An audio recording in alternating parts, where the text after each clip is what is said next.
12월 31일 갈라디아서 6장 8절로 9절 말씀을 가지고 하나님이 주신 인생의 법칙이라는 제목으로 함께 말씀을 나누도록 하겠습니다. 오늘 우리는 2023년도 마지막 주일 예배를 하나님께 드리게 됩니다. 새해를 시작한 지가 엊그제 같은데 벌써 한 해가 지나갑니다. 여러분은 어떤지 모르겠습니다. 늘 저는 12월 31일이 되면 하는 개인적인 연례 행사 같은 게 있습니다. 1년 동안 섰던 그 캘린더에 빽빽한 일정들을 하나씩 찢으면서 내 나름대로 하나님 앞에 감사도 하고 또 하나님 앞에 부족했던 것, 또 하나님 제게 맡겨주신 귀한 성도님들을 양떼들을 잘 섬겼는지 뭐 이런저런 마음을 스스로 되짚어 보면서 한 해 동안 썼던 빼곡한 그 캘린더를 하나씩 하나씩 쓰레기통에 버리는 연례식을 하게 됩니다. 그럴 때마다 감사의 고백, 하나님 나와 함께 하셨다라는 그런 고백도 있지만 어, 제 성향이 그런지 모르겠지만 후회되는 것들이 더 많은 것 같아요. 아쉬운 것도 많고 그러면서 내년에는 더 열심히 또 하나님 보시기에 부끄럽지 않도록 삶을 드려야 되겠다라고 고백하지만 여러분은 어떤지 모르겠습니다만은 해마다 이것이 반복되고 있지는 않은지 정말 하나님 보시기에 조금 더 성장하고 조금 더 성숙하여 가는지 작년보다 올해가 올해보다 내년이 하나님 보시기에 어떤 평가를 받을까 그런 고민들을 하게 됩니다. 오늘 수료 진급 예배라고 이름이 붙여졌습니다. 이제 주일학교에서 한 해씩 이제 졸업하여서 다음 학년으로 올라가는 분들, 그리고 한 해 동안 주일 성경 공부라든가 주중 성경 공부라든가 함께 조그만한 선물로 말씀을 나누고 함께 교제했던 소그룹 활동에 대한 수료식을 겸하여서 마지막 주일 예배를 하나님께 드리고 있습니다. 물론 시간이 지나서 저절로 한 학년씩 올라가는 것이 하나님의 평가의 중요한 대상은 아닙니다. 여러분들이 마음쓰고 애써서 성경부를 수료하고 또 주중에 말씀을 더 사모하기 위해서 참석했던 그것 하나만으로 성도님들의 삶의 평가, 2023년도의 평가를 할 수는 없습니다. 하나님은 다양한 방법으로 또 다양한 기준을 가지고 우리의 삶을 2023년도 평가하실 겁니다. 우리의 인생 가운데 하나님께서 주신 법칙들을 오늘 본문을 통해서 두 가지를 살펴보므로 그 법칙에 기준하여서 내 삶을 하나님이 어떻게 평가하실까 함께 묵상하기를 원합니다. 첫 번째로 하나님이 주신 인생의 법칙은 심는 대로 거두는 법칙입니다. 심는 대로 거두는 법칙. 이것은 영적인 법칙도 해당이 되지만 자연의 법칙도 해당이 됩니다. 사과를 심으면 포도가 안 납니다. 사과를 심으면 사과가 납니다. 마찬가지로 오늘 본문에 보면 8절에 자기의 육체를 위하여 심는 자는 육체로부터 썩어질 것을 거두고 성령을 위하여 심는 자는 성령으로부터 영생을 거두리라 이렇게 기록합니다.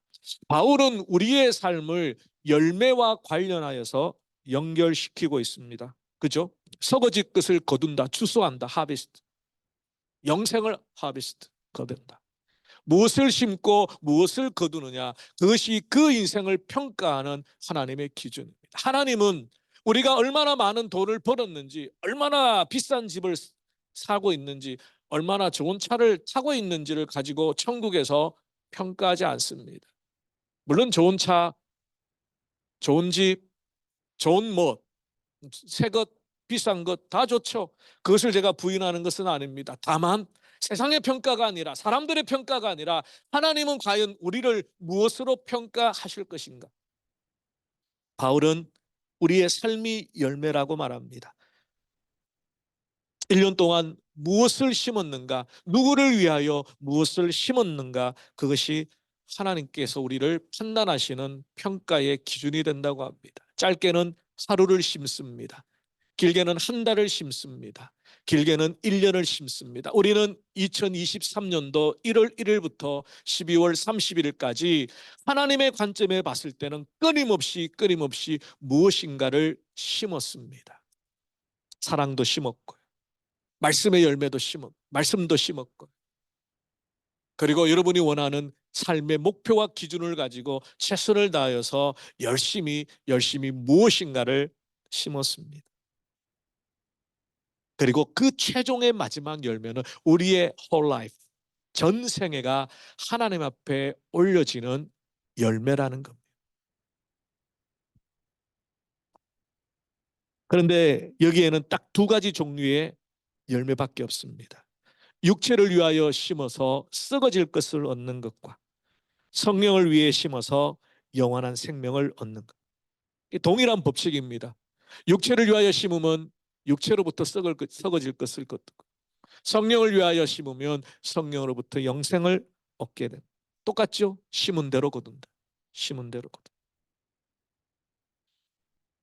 갈라디아서 5장 19절 우리가 읽었던 본문 앞부분에 보면 바울은 친절하게도 육체를 위하여 심는 것이 무엇인가를 자세하게 설명해 주었습니다.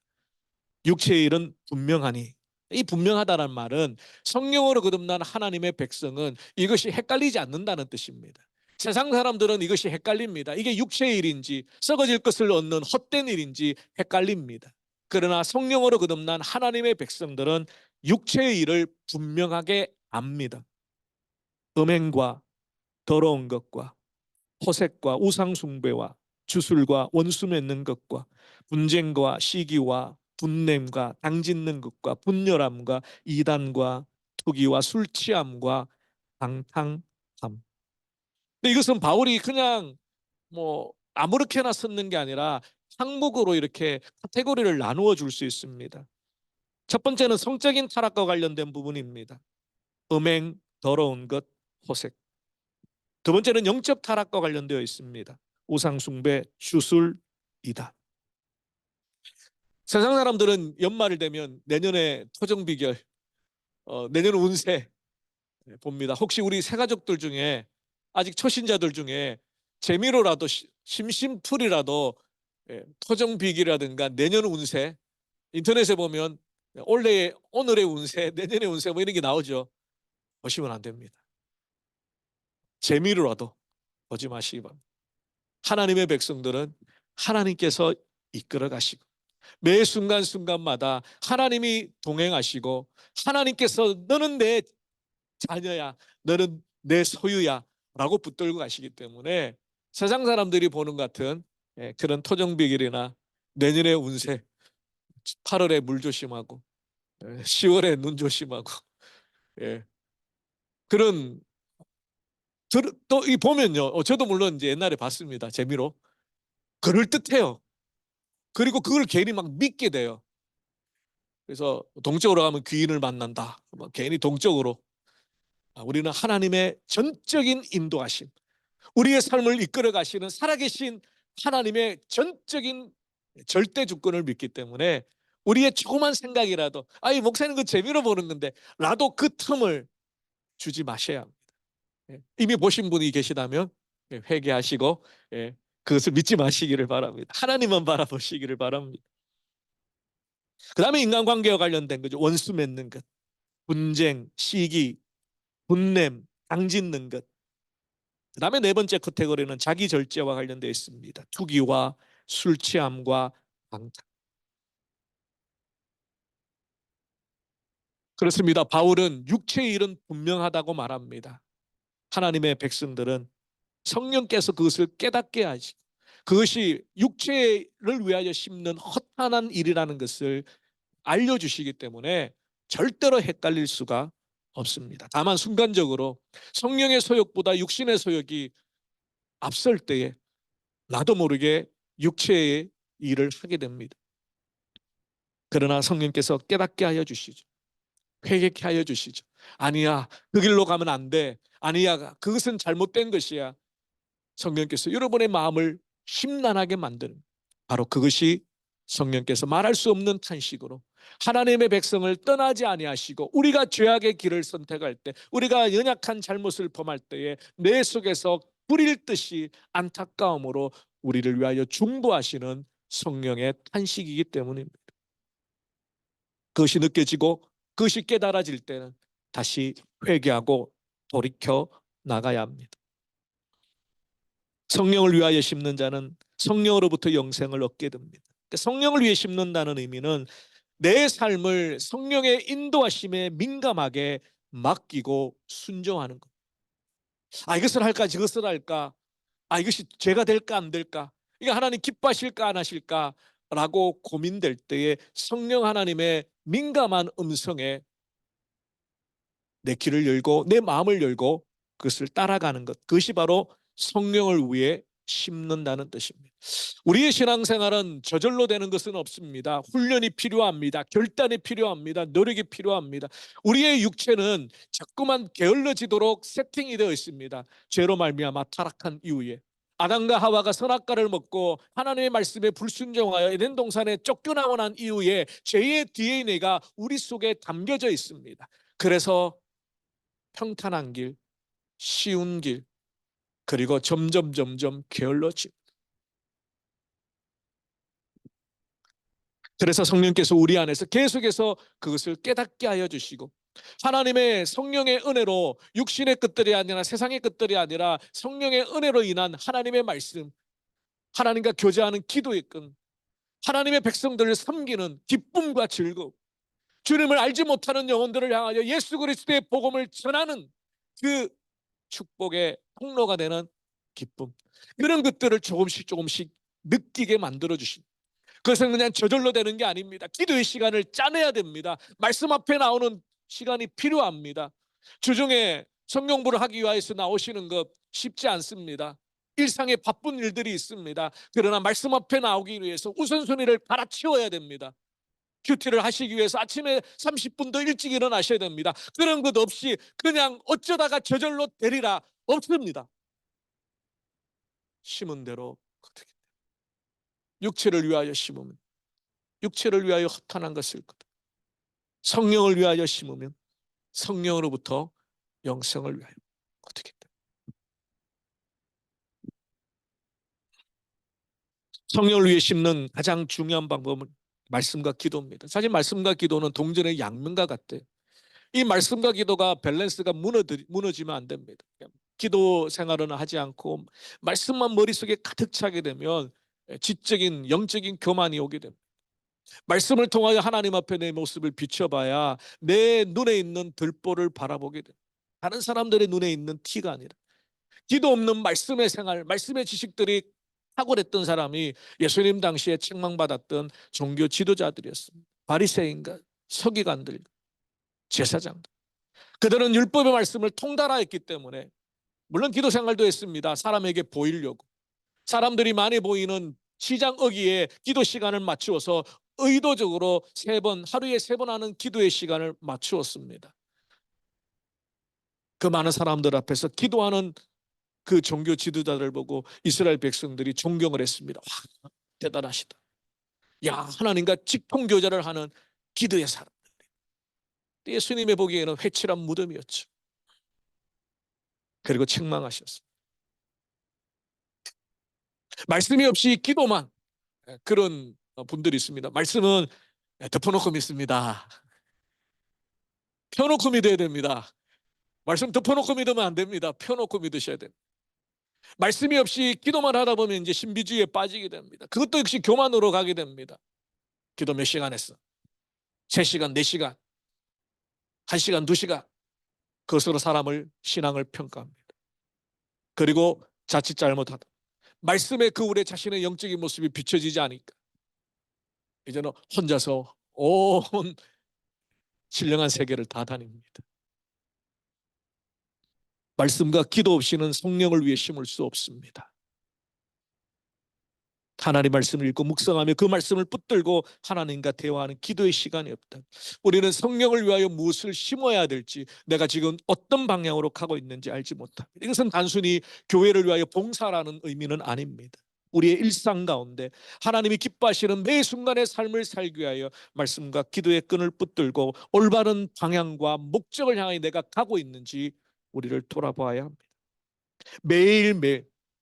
그래서 영생을 얻을 때까지. 그러니까 성경은 이중적인 구도로 말해요. 이미 영생을 얻었다라는 과거의 표현도 쓰지만 영생을 얻기 위하여 달려가라는 미래형도 사용하고 있습니다. 우리는 예수님을 영접하는 순간에 이미 영생을 얻었습니다. 그래서 지금 당장 죽어도 하나님의 나라에 들어갈 구원의 확신이 있습니다.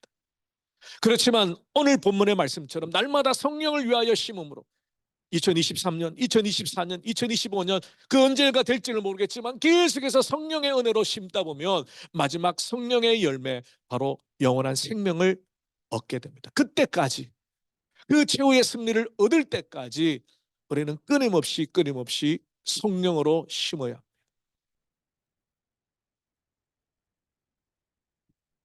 류호정 교수님의 일상 하나님 만나기, 이 책을 제가 계속 이번 한 달 내내 묵상하면서 설교 시간에 지금 몇 번 좋은 글들을 소개하고 있는데요. 거기에 보면 로버트 프로스트라는 미국의 아주 유명한 시인이라고 합니다. 저는 잘 모르겠는데 아주 유명한 그 시인의 시를 이 류호준 목사님 교수님께서 그 책에다 인용을 했습니다. 그 시를 제가 읽다가 너무 마음에 감동이 되어서 어, 잠깐 소개해드리겠습니다. 노랗게 물든 숲속에 두 갈래길이 있었습니다. 난 나그네 몸으로 두 길을 다 가볼 수가 없어 한참을 아쉬운 마음으로 그곳에 서서 한쪽 길이 덤불로 감도라 강구까지 그렇게 바라보았습니다. 그러니까 결정을 못하고 이 길이 좋을까 이 길이 좋을까 고민했다는 거예요. 그리고 다른 쪽 길을 택하였습니다. 먼저 길에 못지않게 아름답고 어쩌면 더 나은 듯 싶었습니다. 사람들이 밟은 흔적은 비슷했지만 풀이 무성하여 사람의 발길을 기다리는 듯했습니다. 근데 한쪽 길은 사람들이 많이 지나간 자국이 있고 한쪽 길은 풀이 무성하여서 사람이 별로 지나간 자국이 아니라는 것. 그날 아침 두 길 모두는 아직 발자국에 더럽히지 않은 낙엽이 덮여 있었습니다. 먼저 길은 다른 날로 미루리라 생각했습니다. 길은 길로 이어지는 것이기에 다시 돌아오기 어려우리라 알고 있었지만 먼 훗날 어디서인가 나는 한숨 쉬며 이야기를 할 것입니다. 숲속에 두 갈래 길이 있었 나는 사람이 덜 다닌 길을 택했습니다. 그리고 그것이 내 인생을 이처럼 바꿔 놓은 것입니다. 한 해를 마무리하면서 그냥 이런저런 생각을 하다가 내 인생에 10년 전, 20년 전, 30년 전에 만약 그때 그 선택을 하지 않고 다른 선택을 했다면 오늘 내 삶은 어떻게 바뀌어 있을까? 괜히 그런 망상을 하게 되더라고요. 여러분들은 어떻습니까? 여러분 삶에 만약에 또 한 번의 기회가 있다면 다시 그 과거로 돌아가서 그때 그 선택이 아니라 다른 선택을 할 수 있다면 하는 그런 후회를 가지고 있는 삶의 시점이 있습니까? 사람이라면 누구나 그렇겠죠. 그때 내가 다른 선택을 했더라면, 내가 그때 만약에 이민을 오지 않았더라면, 내가 그때 만약 다른 직업을 선택했더라면, 그런 고민, 그런 생각들을 해보게 됩니다. 사실은 뭐 그냥 생각은 생각일 뿐이죠. 우리는 다시 과거로 돌아갈 수 없고 지금 여기까지 신실하게 인도해 주신 하나님이 여전히 나의 하나님이심을 우리가 고백하지만 인간의 선택과 하나님의 인도하심의 그 상관관계는 우리가 이해할 수 없는 거예요. 근데 이 주인공은, 이 시인의 주인공은 사람들이 다니지 않았던 그 길을 불이 무성하여서 좀 어둠침침하고 낯선 그 길을 선택하였지만 끝내 나중에 그 선택으로 인하여서 내 인생이 바뀌었다라고 고백하는, 내가 그 선택을 참 잘했어. 사람들이 발길이 닿지 않았지만 그래도 용기 내어서 내가 그 길을 잘 왔어. 우리의 삶은 매 순간순간 선택의 기로에 서 있죠. 그리고 그 선택의 기준은 내게 어떤 유익이 있을까? 이 선택이 나를 행복하게 해줄까? 이 선택이 나중에 정말 후회가 없는 선택이 될까? 그런 고민들을 하면서 우리는 선택합니다. 근데 하나님 백성들에게 예수님께서 이렇게 말씀합니다. 생명길로 인도하셨죠. 마태복음 7장 13절 말씀. 좁은 문으로 들어가라. 멸망으로 인도하는 문은 크고 그 길이 넓어 그리로 들어가는 자가 많고 생명으로 인도하는 문은 좁고 길이 협착하여 찾는 자가 적음이라. 바울이 우리의 삶을 열매로 표현했다면 예수님은 우리의 삶을 길로 표현했습니다. 어떤 길? 좁은 길, 좁은 문으로 들어가.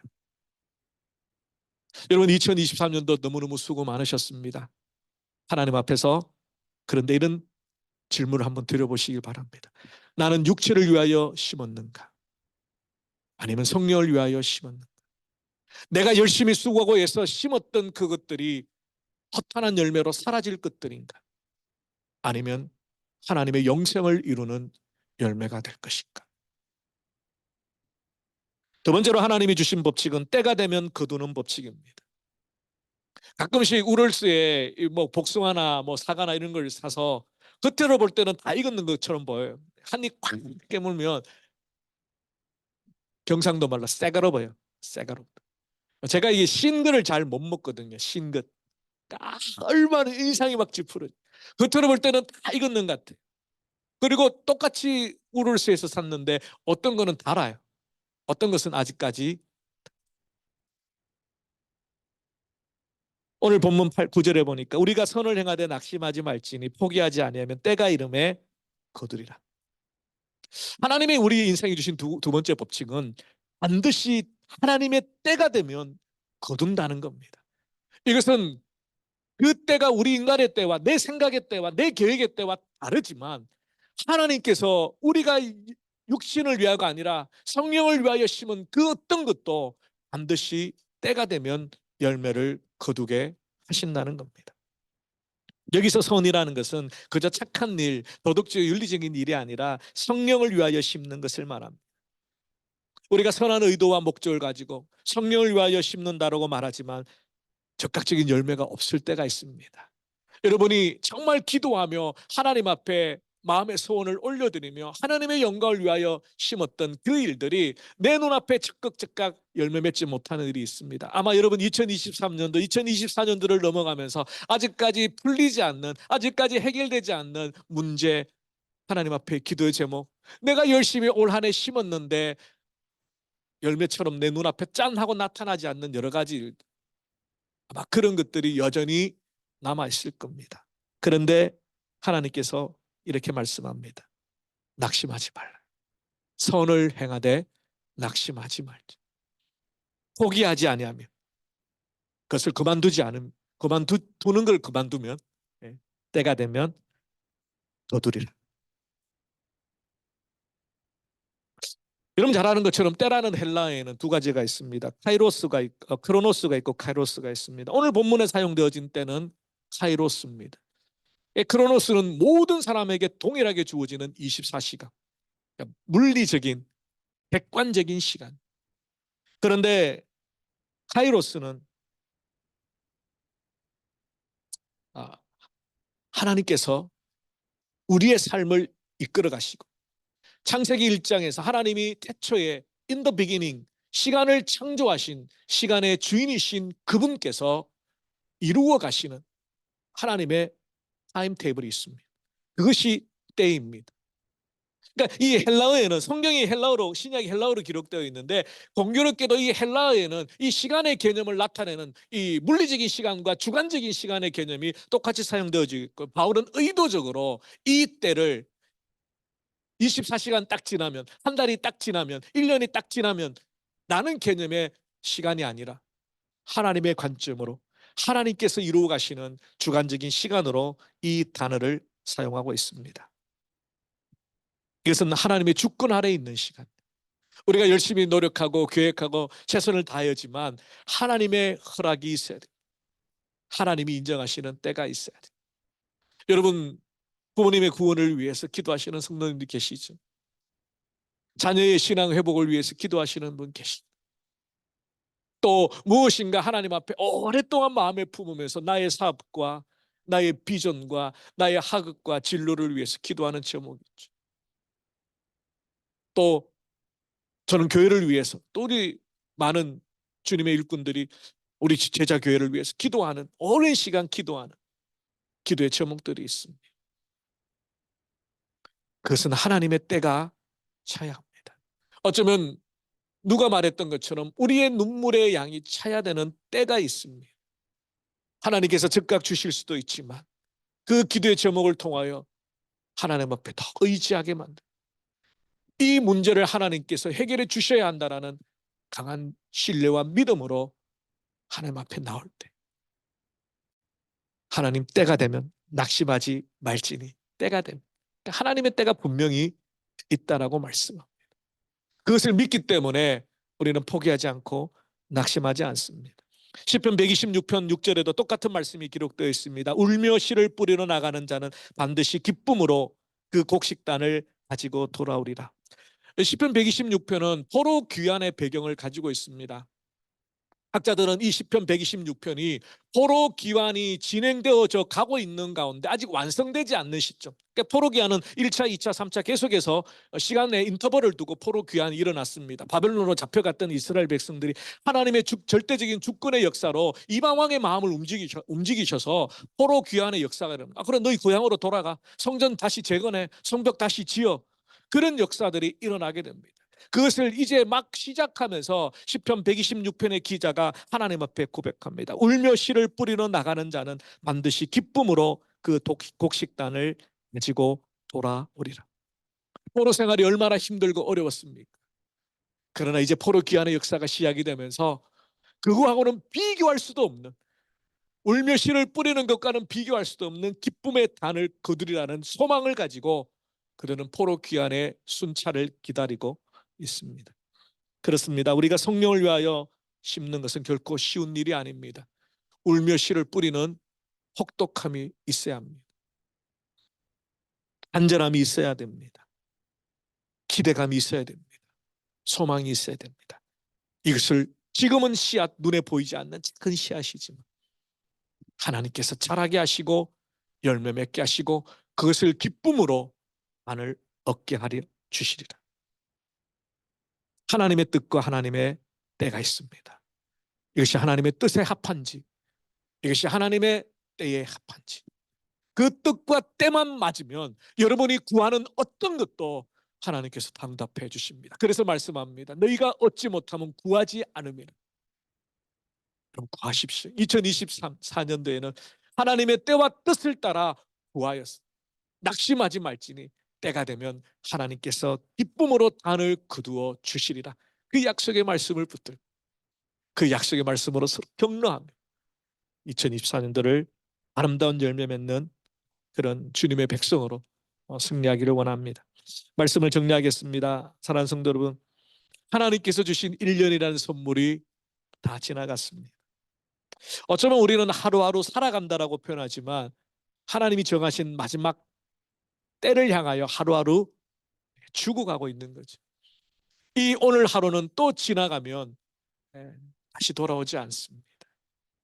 2023년도 지나간 것들을 후회하며 안타까워하며 뒤를 돌아보지 마시고 이제 앞으로 주어진 2024년도를 바라봅니다.